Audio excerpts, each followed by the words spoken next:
Okay, so just for you, Michael, for my benefit. In French, for your benefit, it means that we are live. Thank you very much. How are you doing today, Martin? I am doing awesome. Thank you, Michael. What about you? I am doing superb. Are you going to make fun of me again? If you're at least going to make fun of me for something good, like being old and being fat, like that would be better. No, because once again, Michael, you are the only one who don't speak English here on the show. Who don't speak French, sorry, because French. You do speak English. Barely. But like once again, like we speak English only for you, by the way, because we could do this episode in French if you could speak French. So that's why I just translate French for you. Merci beaucoup. Perfect. Perfect. From a little boy. So who's our guest today? So today we have a very great guest. We have Jean-Baptiste Carpentier. Carpentier, which I cannot pronounce. You know that. Even he's laughing at me. He's like, oh my God, when is this going to end? Brutalization of the French language. Yeah, exactly. So he's the business development director at Deezers. Oh, wow. And this is going to be a very great conversation because I think Deezers is exactly the kind of company that operates undercover. Like they are doing something big, something super interesting, but not a lot of people hears about what they do, like outside of their space. And that's why I'm very happy to have Jean-Baptiste today on the show and talk about what they do and their vision and like how they see e-commerce. Yeah, I mean, this is our favorite topic, right? Yeah. Trying to give exposure to people that are doing things in the e-commerce space that other people may not know about. Why don't we stop talking for a second and just try to find out a little bit of Jean-Baptiste's? Sure. I said that okay, yeah? You say that perfectly, Michael. So nervous. How are you doing, Jean-Baptiste? Hey guys, doing pretty well. Getting cold here in Beijing, China, but we do our best. Yeah, cold. I have no idea what that means. I've been living in heat for the last almost 11 years. I think the average temperature in Thailand is like 31 degrees. Wow. Yeah. Anyway. I actually really envy you at the moment. At the moment. 2 days ago, I woke up with 0 degrees already, and I'm like, okay, this is going to be a long winter. Somewhere in the middle is definitely better. So why don't you give us a little bit of your background for some context? Sure, no problem. I myself been in China for about 12 years or so. I actually, I'm a very basic background story. I just went there as a student. Always been interested in foreign languages, so I decided in university back in France to study English and Chinese, and finished my degree in China. And after that, I was like, hey, it's a cool place. Let's just stay there and, see what I can do here. Did you study in Beijing as well? Yes. Actually, I studied 2 years back in France in a city called Lyon. And then I finished my degree in Beijing. Yeah. Wow. And did your family think you were just completely nuts to go to Beijing to finish your degree? Not only my family, to be honest. Most of my friends too. Let's be honest, 12 years ago was about just after the Beijing Olympics of 2008. Right. So Beijing was still experiencing this big boom, big development stage. And so it was still a very fresh place. Yeah. I mean, I remember when I first went to Japan in let's just say in the late 80s. And people thought I was pretty insane as well. So I know that feeling, and then I ended up staying there for 20-something years. You've been there for 12, so you're well on your way to being in China for a long time, yeah? Yeah. It's I'd say that China is a place that you either love it or you hate it, and I'm one of the people who actually love it. And I actually tried to leave for a while, but I was just brought back to it again, and I'm just loving it even more now. Wasn't that a scene in like The Godfather 3? Every time I try to get out, they just drag me back in again. But that's what it feels like. Basically, yeah. Let's talk a little bit about e-commerce. Do you want to start? Yeah, but before we start talking about e-commerce and Deezers and all of that, I would like to say something special during this episode. And this special thing is, I would like to say thank you to you, Jean-Baptiste, because I don't know if you remember, but when I launched my company, Tech, I reached out to a bunch of companies who were well known and who were big inside the e-commerce and dropshipping space. And you were the only one who get back to me and who actually agreed to do something together and to promote my company in front of all your audience, right? And at the time, I was really small. I was just starting, and it gives my company a lot of credibility and a lot of awareness for that. And it was a huge benefit for me, and it really, really helped my company a lot to grow at the early stages. So for that, I really wanted to thank you because you were really the first one and really the one in the early days to give me this credibility that we all need as a startup when we start. And so first of all, for that, thank you very much. That's very great that you have done that and your company did that. And I really wish that there were more companies like you who have the ability, to give a little help to those little startup who can do the same. Well, I mean, you're welcome, I'd say, but I trust that ourselves, we are still a startup. We're still learning. We're only about 3.5 years old. We're still growing fast, but growing. And it's the same. Once we started, we were in the same space. Like we tried to get some, partnership with other companies, with people who have more experience, more credibility in the domain. And we always felt that it's important to also give this chance to other companies that are interested to work with us. It's like get it and give back. That's awesome. And I really wish that a lot of companies who are listening to this show would know that and understand that, right? Would know that, understand that, and start doing the same thing, because I completely understand the idea of getting and giving back, because this is also what I'm doing inside my startup. When I see another startup who is just starting and they have something good and I see that the team is motivated, I really just give them access to all of my audience. It just made me happy to do that. And I feel like this idea is really awesome. And once again, I really wanted to thank you for that, because you were really the first to give me this opportunity, and that was great. I mean, to be fair, startups are fundamentally risky events, right? They're risky enterprises. And even some startups that start growing really fast don't forget that. Yeah. And it's nice to be able to be associated with somebody who doesn't forget that. Completely. And that's kind of cool. Yeah. I would just like to add as well that working with younger companies or smaller companies, you always get something. They have the ability to maybe see things differently from you, maybe giving you a new point of view on some topics. So even working with smaller companies always brings something. Yeah, it's a great point. That's definitely a great point, and it gives me the transition perfectly to one of the key things that I like the most about Deezers would be your customer support, the way you listen to your customers and you treat them. And I think it definitely goes back to what you were just saying. And I'm very curious to know, where does this come from? You are so obsessed. Even during our last call when we talked about preparing this podcast, you asked me if my customer were happy to use Deezers. It was not the topic at all, but once again, you are really obsessed with that. I'm really curious about where does this comes from? We started on the Shopify App Store, and most of the App Store apps, it works a lot on ratings and ranking. That's one point that has to be taken into consideration. But at the same time, from the very, very beginning, I can tell you, when we started, we were 10 people in the office, and all of us were already working on a customer support. From the very get-go, we decided, okay, if we want to make it the long term, we have to start things right. Yeah. And the best way to make that happen is to get feedback from the users, and at the same time show them that they are the most important things for us. We are a company based on users, so the most important things for us is our users. We have a great solution, but there is always improvement possible, right? Yeah, and it's interesting. A lot of companies say, "Oh, we're customer centric," but it's just something they repeat to themselves. It's not something that they do every day. And I think we can feel the difference. Is that fair, Martin? Oh, we can definitely feel it. And if you want one example of Deezers being very customer centric, is that I work with their developers to integrate their software into mine, perfectly. There is actually a line of code inside my software for them. Because we needed to do something to really make it easy for both our customers, right, to use .tech and Deezers, and we needed to add something into my software. And I remember working with our developers to find the best way to do that.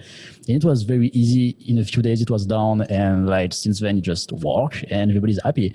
And I think this is really a great example of being customer centric and also working with early stage startup who have the ability ability to move fast, because like we did that like more than a year ago, and now we still use these few days that we work together for like all the stores that we built on .8 that use Deezers and this little thing that we created together, right? So it was a little bit of investment of time at first, but then like the benefits are huge, and I think that's a great example. It really is. Let's get some more insight from Jean-Baptiste, Sure. which I continue to pronounce like a native French speaker, by the way. It just sounds perfect. It sounds perfect. Why don't you tell us, just from your perch, right? How would you characterize just like the state of e-commerce right now? All right. Well, I mean, we first have to put things into perspective. Obviously, we are still kind of in the COVID crisis, right? It changed the average users and consumers a lot. People started to spend way more during the COVID online.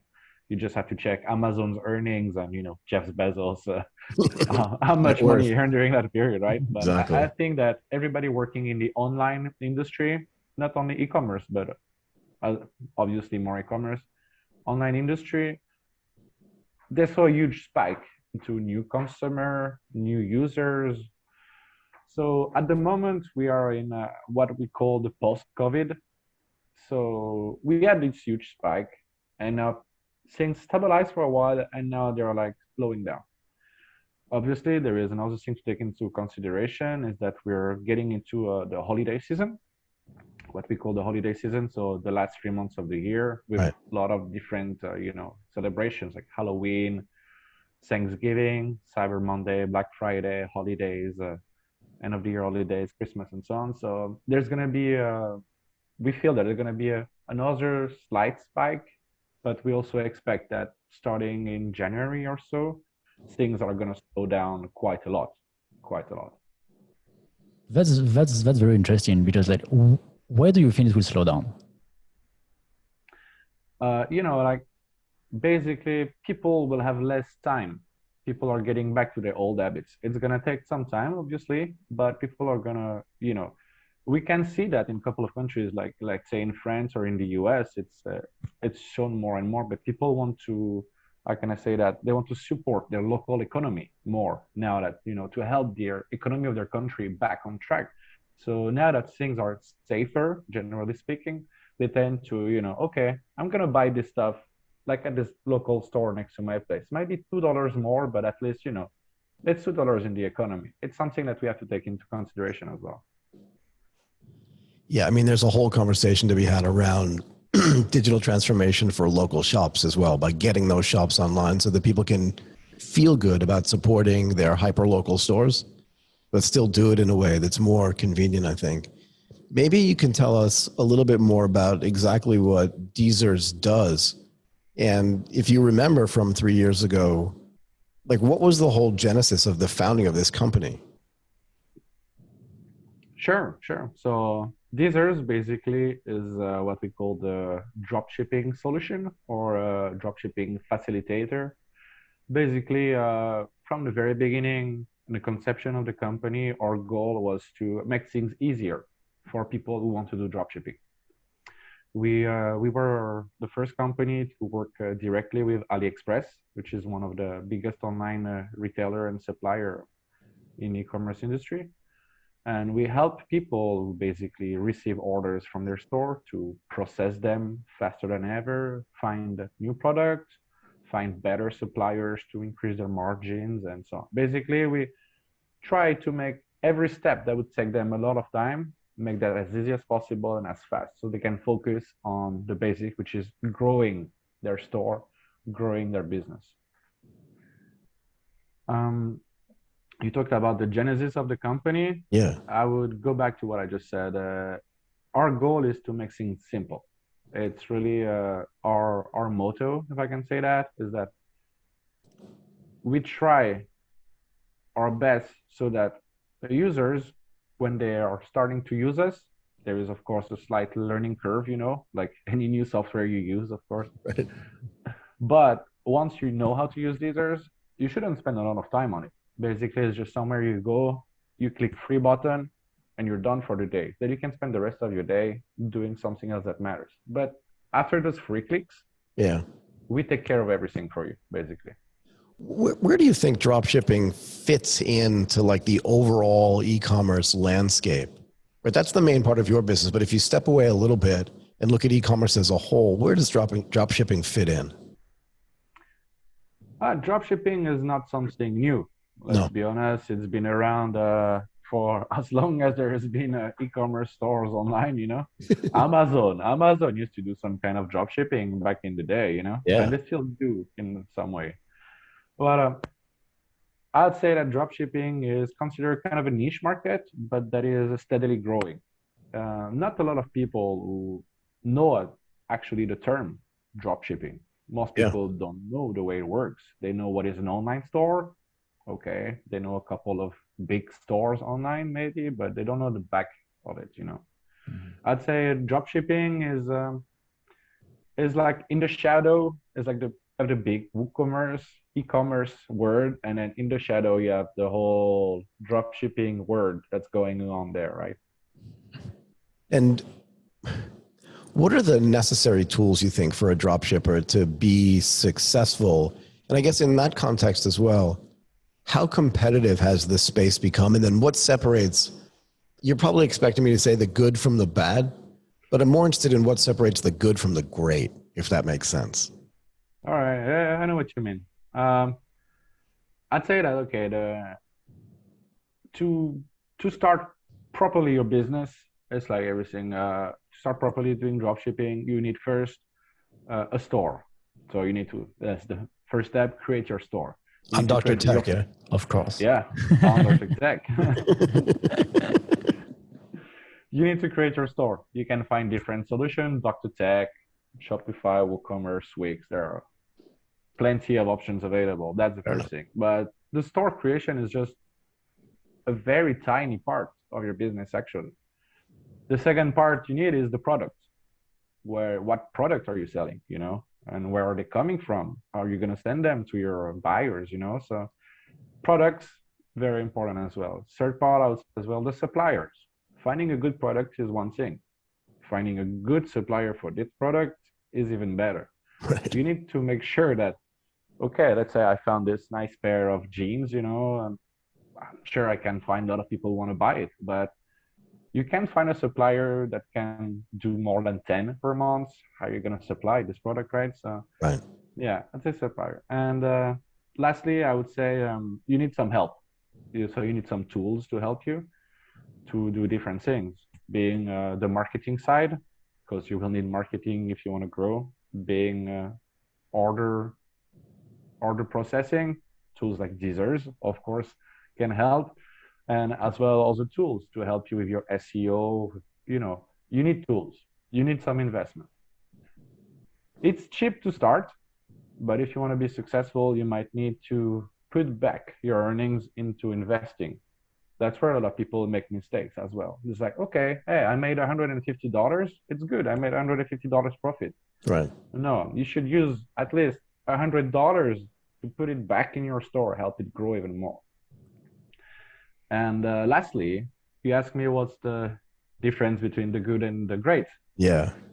I'd say dedication and time. Like dropshipping is just like every business. It's like starting a startup. It's like opening a store on the street.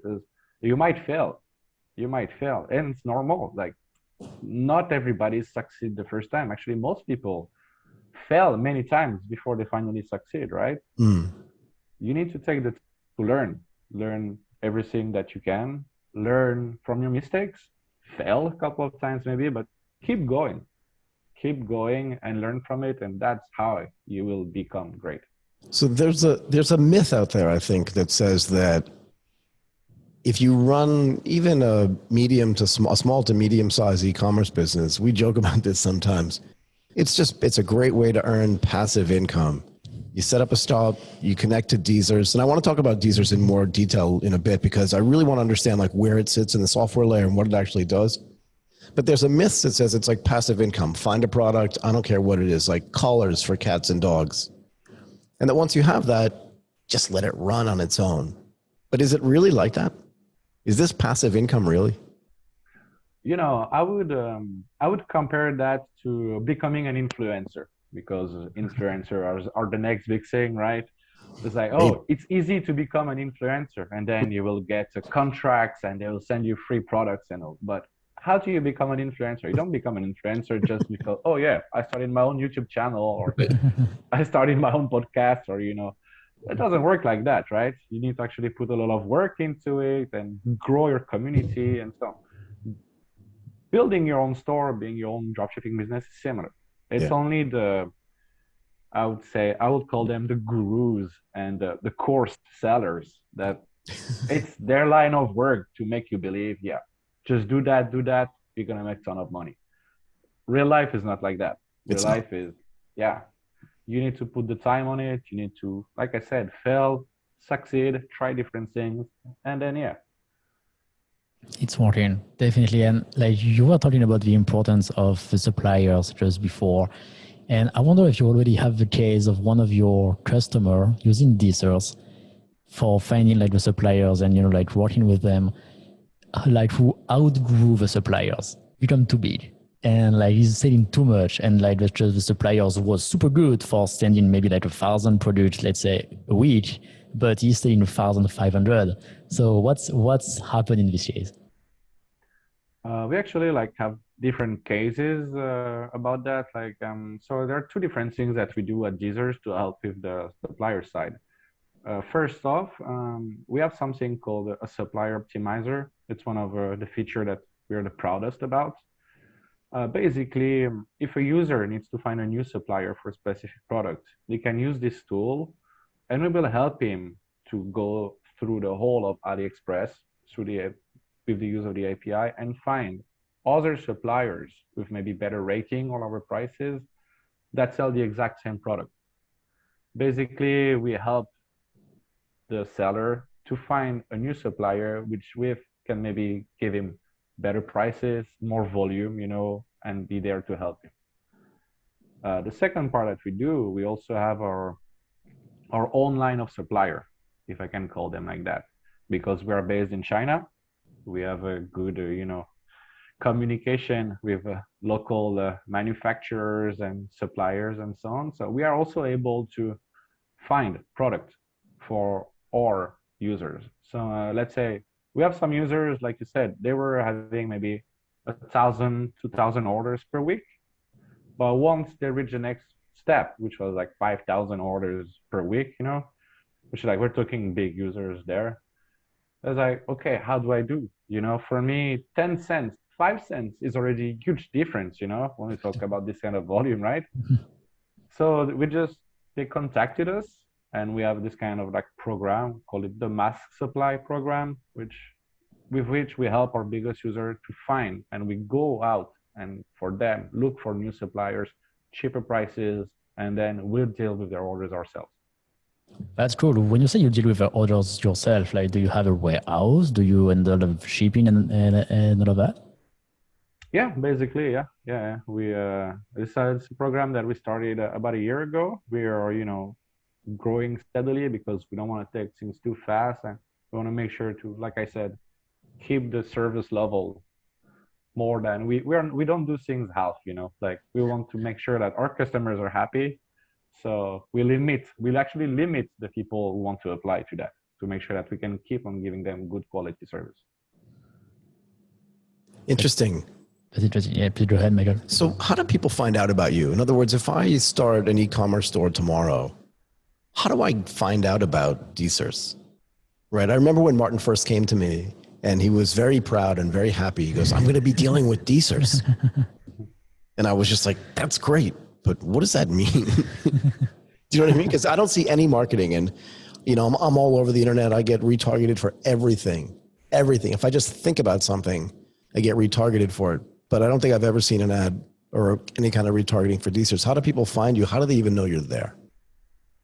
Well, that's one of the things that we're also very proud of. Like you said, we barely did any marketing. We had maybe 1 or 2 campaigns, and very, very like on the down low, very specific and targeted. But right. Generally speaking, it's word to mouth.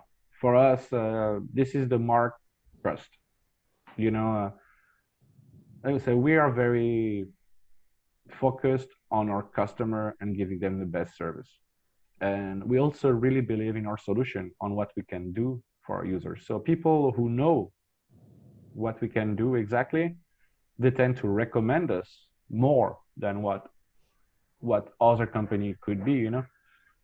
So actually, in the first few months, we just starting to see like all those YouTubers, you know, just start to talk about us. Like, hey, there's this new company, you know, like they're not very big, but their seat is their solution is amazing. They're like killing the competition, and it just started like that. And now more and more people just talk. They can contact us, and they're like, "Hey guys, I really want to talk about Deezers to my community. Could you just like do something with us and so on?" And basically, that's how we grow. Can you talk a little bit about this growth? In other words, our listeners would love to learn more about how a company that's only 3 years old has ended up having such a big impact on the dropshipping, on the e-commerce market.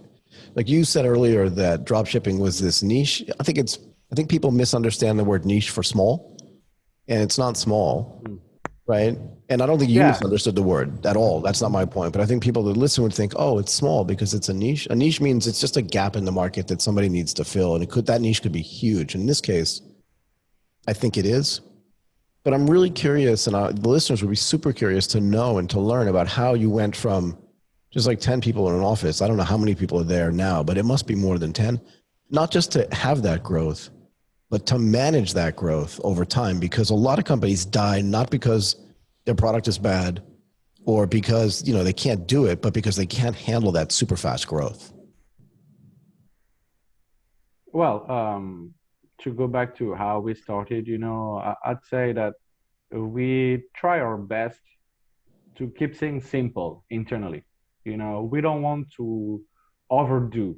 We don't want to make promises we cannot keep to our users and to ourselves as well, you know. Yeah. So we try to stay in, I'm lucky to have a boss that's very smart in this way, that he knows what we can do, he knows what we should do, but I also know, okay, at the moment we can only do that, you know. So we try to make things simple for everybody. I'd say as well that growing is easy in some way, but it can be very difficult. Like you said, we started at 10 people, but when we started to reach a certain amount of users, it was clear that everybody was under too much pressure. So then we start to grow, and then we start to grow and start to, well, but we try to find point, this point where, okay, we don't want too much pressure on our, obviously, on our workers and our colleagues, you know, but at the same time, we try to get the best out of everybody. I'd say as well that what made a difference at the very beginning is that everybody was very involved and really believed in the project. At the same time, you said some companies succeed even if they have a good product. I'd say that we have a great product. I say that because you mentioned that dropshipping is a niche, yes, but some of our competitors have been here for over 6, 7 years, you know. They've been here way before us. Right. And sure, we learned from them as well, you know. We tried them, we tested them, we spent a lot of time making our own research, and we just find their weaknesses, basically. Say that honestly. We say, okay, that should be improved. That should be simpler, you know. And we just try to come up with different solutions to give users alternatives that they might be not used to, but that will in the long term make things easier for them. Right. Yeah. I mean, I remember I was teaching a course on innovation at one of the universities here. And I said to the students, they all asked me like, how do you come up with an idea to build a company? And I said to them, like, when you go through your day-to-day life, don't you encounter something every day and you think somebody should fix this thing? That's your business. Like that should be your business idea. But I like the fact that you go out and test the other guy's product. Go ahead, right? Because I think that that's real. That's a real way to build something, no? Yes, yes. I mean, in the dropshipping industry, I'm sure a lot of people know Oberlo, for example, or Dropified, or like those are some of our competitors, you know. Right. They were there before us.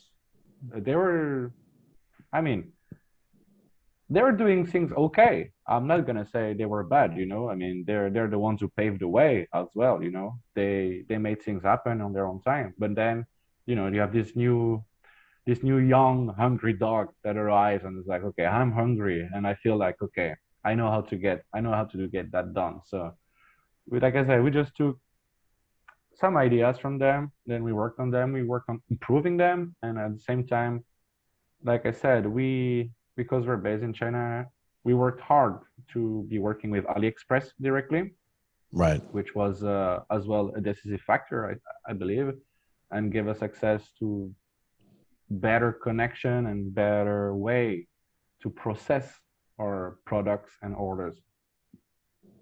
Do you see different trends? I mean, I don't know how many clients you have, but you must have enough so you can see trends, right? Do you see different trends in different regions? In other words, all your customers are not just in Europe or just in the United States or just in the rest of Asia. And if you start looking at data and trends, do you see different trends in different parts of the world? Trends about what exactly do you want to know? Well, just like process and procedure. So, but also about what is selling and what isn't selling, right? You know, one thing that I learned working for DSers is that you really can sell anything. It's really, there is, like you said, there's always going to be somebody that's interested in something. It's all about marketing side. Are you or are you not able to target correctly your audience? Are you able to identify your audience and give them and serve them the product correctly or not? So Right. I can tell you that, yeah, maybe tech product or maybe more common sellers in South America. They tend to like more light tech and so on. Say that fashion is bigger in the US, Interesting. but it's hard to give you proper details about things like this. Yeah. Do you make product recommendations as well? In other words, do you have ongoing conversations with some of your best sellers, meaning the people that are actually running those shops and saying, hey, this would fit into your product mix kind of thing? We actually don't. We don't want to be part of their business. We really trust them. Everybody runs his own thing, you know. We're here Right. to help them.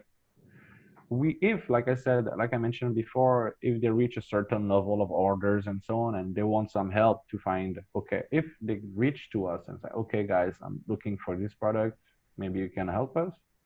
We do, but we don't actually actively reach out to them because we believe that they are the ones who know their business better. Interesting. Very interesting. And especially because on your platform, you have all the data, right? You know exactly like what is selling, where, how much, what's the volume and all of that stuff, right? So like, do you use this data? I don't know, like, do you sell the data anyhow or, or use it for No. yourself or? Because I like, can there is tell some, you, I yes, can tell you a story that's because actually for the last months I've received I don't know like, how many yes. solicitations that Please they're tell like, me. can you sell me this data, you know? For sure, I guess. And yeah, like a lot of people are interested in it. Okay, yeah, so this way I can find which product is selling better, which selling this product the most, you know. But we don't sell this data.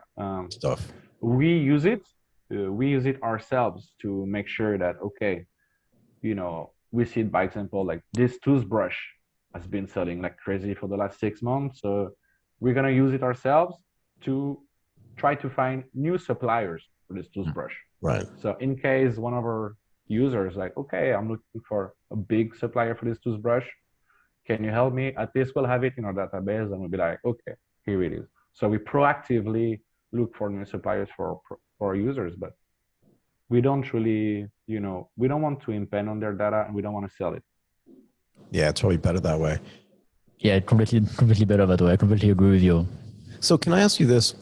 It's my understanding that Deezers is a software layer, right? That sits in between the sellers and their stores and some back end, right? That's not clear to me yet.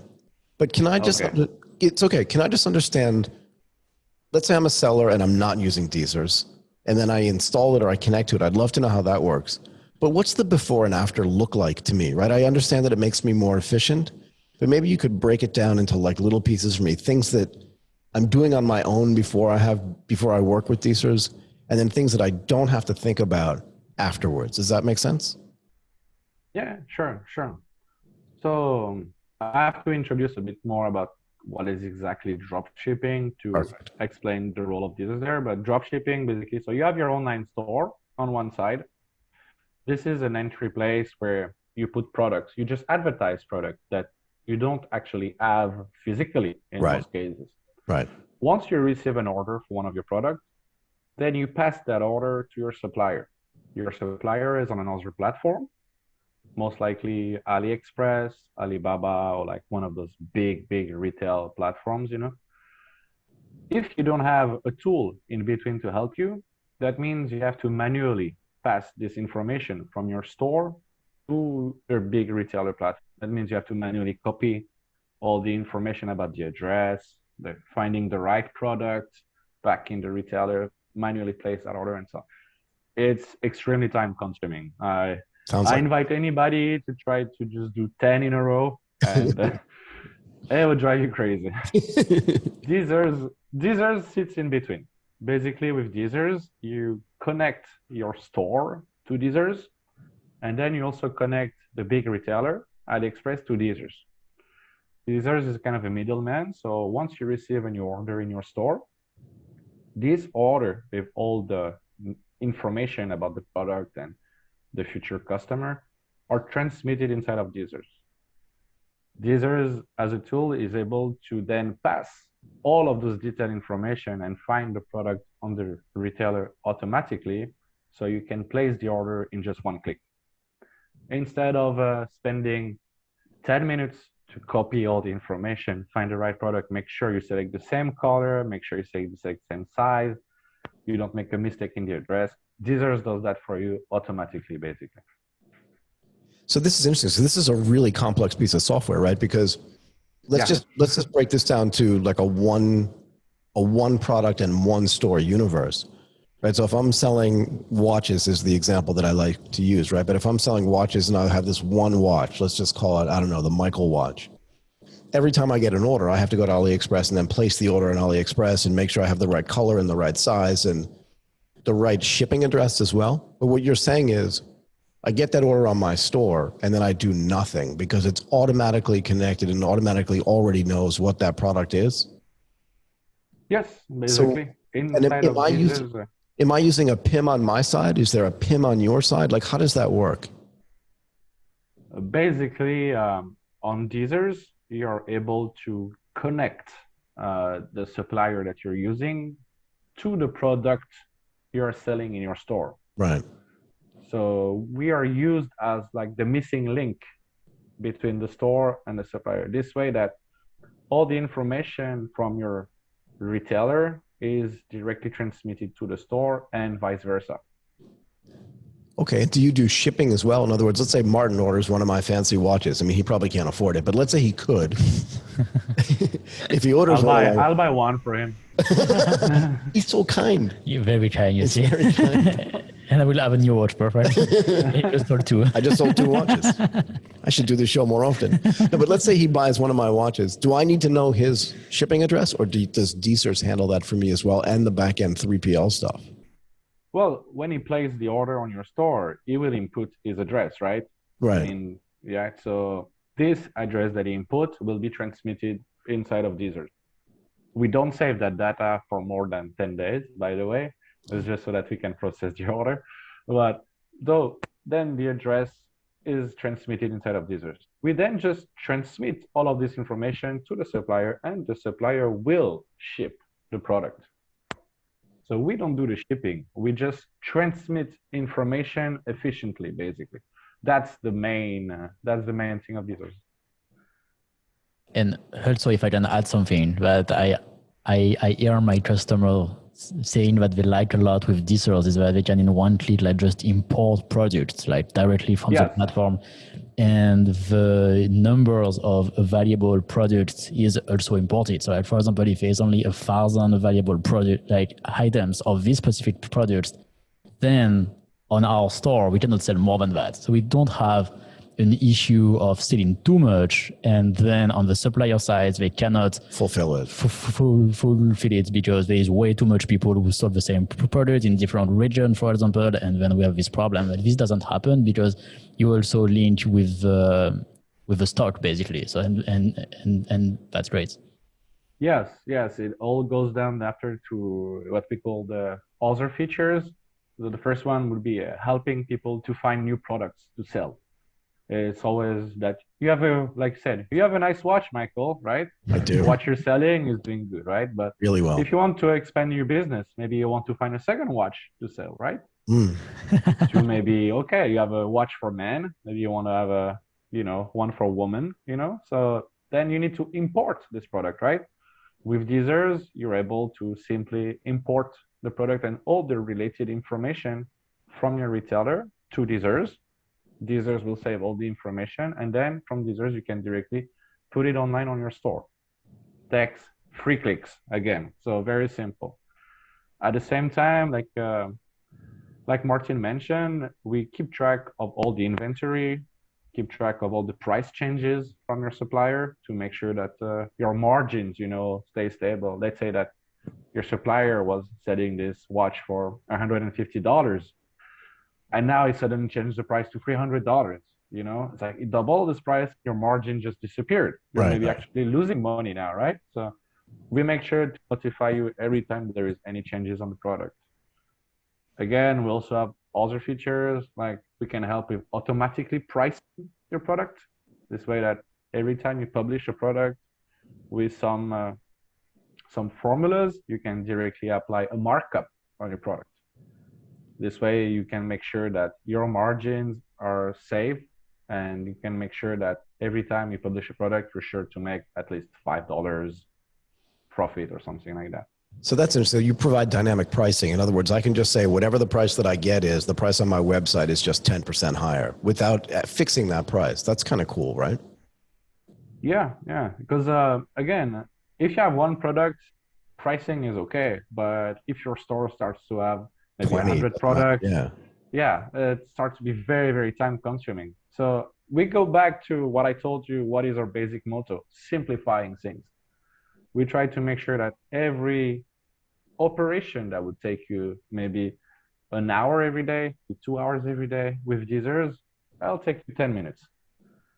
And is your client base big enough now? And I don't want to know what the numbers are because it's none of my business, but is your client base big enough now so that if a group of them get together, even if they don't know each other, but you start getting requests like, we need feature X, and that'll make our businesses better? Do you have that feedback loop with them so that then you can say, well, it looks like everybody wants to have feature X, we should probably build that? We're actually already working in some things like this. I cannot give you all the details, but we already developed in the past features based on users' feedback and users' requests. Like a couple of months ago, about 6 months ago or so, one of our competitors just suddenly closed, just decided to stop doing what they were doing and go another route. So we had a huge influx of new users, but the solution they were using before was slightly different from ours, obviously, and they had features that we didn't have. So we had to adapt. We basically had 2 weeks, to develop just features out of nowhere. And we were able to do so and adapt. And we were talking with some users every day and ask them, okay, can you test this? Can you give us some feedback and so on? Right. In the same way, actually also have like our biggest, we are a free solution. I want to mention that we are completely free. If you ask, you can use us for free. But we also have some paid plans. And the paid plans, that's where this kind of feature make the difference. We have what we call an enterprise plan, which is for some of our biggest users. It costs a couple of $100s per month. But with this plan, the users are able to actually make feature requests. They can say, hey guys, I really want this feature. I want this. I want to be able to do this in Deezers, So if they make the request, we start to work with them. We discuss, we exchange, and then we start to develop. Got it. There are a lot of companies out there. I hope you don't mind me asking. Sorry, did I interrupt you, Martin? Absolutely not. Go ahead, Mega. Yeah, so there are a lot of companies out there, and I've started to see this a lot recently, but there are some pretty famous companies like Salesforce that run these massive software platforms, right? So similar to Deezers, they provide a layer of software in between, one thing and another thing. And what they've done is they've created sort of an open API into their platform and allowed other people to develop smaller products that sit on top of that platform that maybe Deezers wants to have, but maybe doesn't want to develop it themselves, and then does some kind of profit split with them. So they say, hey, that's a cool product that all of your clients will need. It plugs into your system and then everybody can use it. They pay for it. And then you kind of split revenues with them. Have you done that as well? We don't do that. We don't do that. But we do something slightly different. Tell me. For example, one of a very requested feature from our users was to be able to import reviews for their product from their retailer site, so because proof that the product is good, having some feedback shows the future buyers, it gives them a sense of security, obviously. Right. But this is something that we don't do. We don't import reviews. So actually, couple of users, more than a couple, I'll just say a couple of our users were like, hey, it would be good if you could do that. But it's not in our plan, it's not something that we want to get into. And there are other solutions out there that do that very, very well, Okay. So we just decided to start to work with them.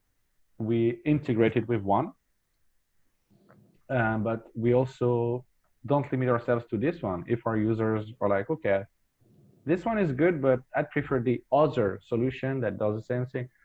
And we're like, okay, listen, this is, an app environment on Shopify, just to mention Shopify. People are not limited to only using us. Like we always said, we try to do things our best, but if you find something that can help you, just go for it. Use it, We don't want to, how can I say that, denature, lose the essence of what is Deezers. We don't want to be just a pack of other application and just try to grow big. We try to limit ourselves. So this is what we do. We do it well. Got it. And do you find yourself at some points, you've been around for 3 years, so not even a long time, but pretty impressive growth. Do you find yourselves, and I used to see this in other businesses that I ran, where you'd see growth kind of go like this and then just step up, and then go like this again and step up. And as you do, right, like sometimes you need to buy other software companies or do it. Like, how do you handle that, if you know what I mean? Well, the problem with our growth, I mean, if I can call it a problem, is that with the COVID crisis, to get back to it, it's very hard to actually make sense of the numbers of the last 18 months or so. Well, because you can't extrapolate backwards because it's not the same at all, right? Exactly. Let's be honest. Our first year, we saw a pretty good growth. I would say very steady, not exponential, but very steady, pretty good growth. And then the second year, the COVID, and end of second year, the COVID hit, and then things just went wild. The issue we have with that is then after that, now, like I said, we're in post-COVID, so things kind of settled down a little bit more. So now we're like back to what we were, normal growth, I would say. At the same time, we cannot compare those numbers to last year or the year before because our situation as well is very different. Our place in the market as well is very, very different. Did you find yourself throttling? I don't know if you know what that means, but like actually slowing down growth purposely? We've spoken to some other people kind of in the dropshipping space, and they said, we have enough clients for now. Don't even introduce more people. Please just leave us alone and let us handle this. Like, did you find yourself throttling a little bit at some points in time? We do that for some features sometimes, yes. Okay. Like I mentioned before, our boss is pretty smart in dealing with our workforce. He knows that, okay, we should not chew on too much at the same time. Better develop things that work and take things one step at a time. We don't want to promise users, okay, we're going to bring you one new feature per month, No. We'll bring you a new feature when it's ready, and then we'll work on the next one, So we actually slow ourselves down in that way. Yes. I understand. That's very funny that you say that, because I'm doing the exact same thing at Dr. Tech. I'm slowing down on new features. Like, even if I was doing that a lot when we launched the company at first, because it was like one of our main difference compared to Shopify, like to include everything into the package. But like right now, what we do kind of like, a good user base, we really slow down on the new feature just because like it just like get to a point where we want everything to work very well, right? But also like every time we release something new, then it adds a new layer of complexity, of questions, of training for the customer support and all of that kind of stuff, right? And this is the reason why we're doing that at Dr. Tech, just to be sure that everything is working, especially for Q4, right? For the holiday season. Right. We don't want to have a major issue on the 15th of November, right? We want everything to work very well from October to the end of December. We don't touch anything because if anything happens, then that's a real disaster, right? So I was wondering at Deezers, like, is that the same reason why you slow things down, or how important, like, and how hard is the tech part of that? Like,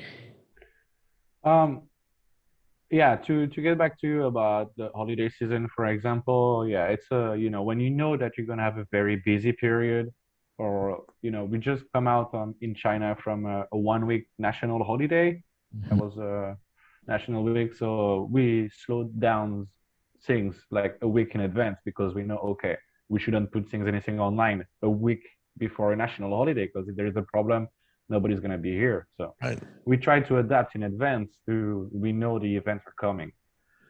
I would say as well that the main reason we try to make sure that everything is working fine, since we are in this environment and in this competition, all of our competitors are actually copying us now. okay. Everybody is trying, because we set a new standard, basically. We made things different, we made things better, more efficient. So everybody's trying to catch up with us, They're like, okay, because people are like, oh, are they growing so much? Like you said, we don't do marketing. We're like, why are they doing so well? So obviously we've been studied, and now we're being copied. We're being copied on different level of success, but we're being copied. But we still want to stay true to our essence, being we make things that work and that are efficient. Yeah. We don't want to overrun the competition. We have some of our competitors who spend millions in marketing every month, every year, just try to outpace us. But we always see their old users coming to us. Because they're like, okay, yeah, you do things better. I tried them because I heard more about them, because I saw this advertisement and so on. But they always come back to us because they know that with us it works. And that's why as well we take our time. We don't want to do things that will maybe create issues in the future or so on. We want to make sure that what we do works, and we want to make sure that it's the best out there. Yeah, I mean, one of the hardest things for a company that's growing to do is to learn how to say no, right? Or we'll get to that later.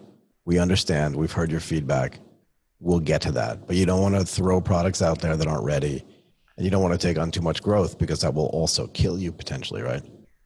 It's hard for users and customers to understand that. They're like, hey, I want this feature. It's very easy to do, I'm like, yeah, it's very easy to do, but you have so many things to take in consideration, like the development time, the cost, the energy, and then the feedback from the users and so on. What is the ROI, the return on investment if we develop that? Is it worth it? When we spend time doing this feature, can we not spend time on that bigger feature, right, and bring something more? Yeah. That's why, to go back on other companies that work in the same environment, we don't want to import reviews, because we know there are some great solutions out there. So we prefer to spend our energy and our time on things that we can actually do great. Got it.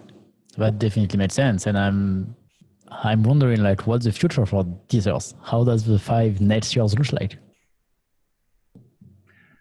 Well, the one thing is that we are here to stay.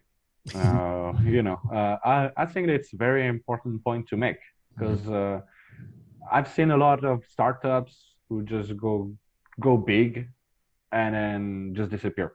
Yeah, they go big and go home. They just, like even one of the competitors you said, they just disappeared. Those guys can never come back, right? Because no one's going to trust them again. Exactly. And trust is something very hard to build for a brand. Yeah. I feel we're lucky enough that people really trust our brand, and yeah, we're here to stay. That's the one thing. We have plans for the next 3 years and then the next 5 years that I cannot detail too much. That's exactly what we want to know. Come on. Hopefully, you won't tell anybody, I promise. I could tell you that maybe in 6 months or so, I could go back to you and we can have a second podcast, and I can tell you about the big thing that we did. You're definitely invited to come back. So if I may just ask one question, like about the VAT, like about that big thing, is it like a new feature? Is it on the tech side, like something new that you create to facilitate your true user? Or is it more like something regarding the e-commerce state, the trend, something new that only you maybe just see now and you want to bet on that and create something completely new? I see how you're trying to get it. He's so good at this. Yeah, I'm going to be even better at replying, Oh, wow. Tell me, please. He's going to say it in Mandarin. Oh, yeah. He's going to answer us in Mandarin. I'll tell you that it's going to impact both. Both. Okay. Love it. Yeah. Okay. Yeah. Hopefully, Deezers will... obviously, we're always going to do new features. It's something that we're always working on. At the same time, we're as well trying to develop on more platforms. You mentioned Open API. Yeah. This is something that we have in mind, but at the same time, we're still considering if it's a good thing or not. But we have a lot of requests from other store creator platforms to connect, that they want Deezers to support their store. Basically, it's like, hey, I have this platform where I have thousands of people who create stores every day, similar to Dr. Tech, and they're like, yeah, can you support us? But it's a lot of work. It's something that we're working on. That should hopefully happen in the next 6 months or so as well, and we try to spread out more. Obviously, we started on Shopify. That's where our main user base is, and our brand recognition is the best. But now we support WooCommerce. We recently starting to be on Wix. So now people who have a Wix store can as well use Deezers too. And we're trying to spread a bit more. Yeah. That's interesting because like you've been on Dr. Tech since the beginning of Dr. Tech. And like same like on us on our platform, like everybody really likes you a lot, basically like your solution a lot, and has like everything is working perfectly and integrated like perfectly. Like, yeah, I have absolutely zero complaint from customers for using Deezers on Dr. Tech. It's working like perfectly fine. And that's great. That's a really great point, I think. Yeah, and a great way to end this recording. So Jean-Baptiste, if people want to get in touch with you, if they're not getting in the way of your staged growth, what's the best way to find you? I'd say depending on what for. No, but on all seriousness, they're free to reach me on my LinkedIn. They can as well contact our customer service team that forwards me every important email, or they can even contact me directly on my own email that I can maybe transmit to you guys. Please do. And Martin, how about you? How can people find out more about Dr. Tech? The easiest is by email, martin@lodr.tech. Hello, Dr. Tech. Or directly on the website. Yeah. And for me, if any more people want to listen to the asiatechpodcast.com, please go and do that. And for us, it's ecommerceundercover.com. Yeah. And on YouTube. E-commerce Undercover. And on Spotify. And on iTunes podcast and everything. It's everywhere. Everywhere. Okay, Jean-Baptiste, thank you so much for coming on and doing this today. We really appreciate it. Really thank you guys. It was really great talking to you. And like I said, maybe we can do that again in a couple of more months. You're definitely invited. You're invited for a beer here in Bangkok. All right, all right. Whenever I can travel, I'll join you guys there. Perfect. Thank you, Jean-Baptiste. Thank you guys. Have a great day then. Have a good day.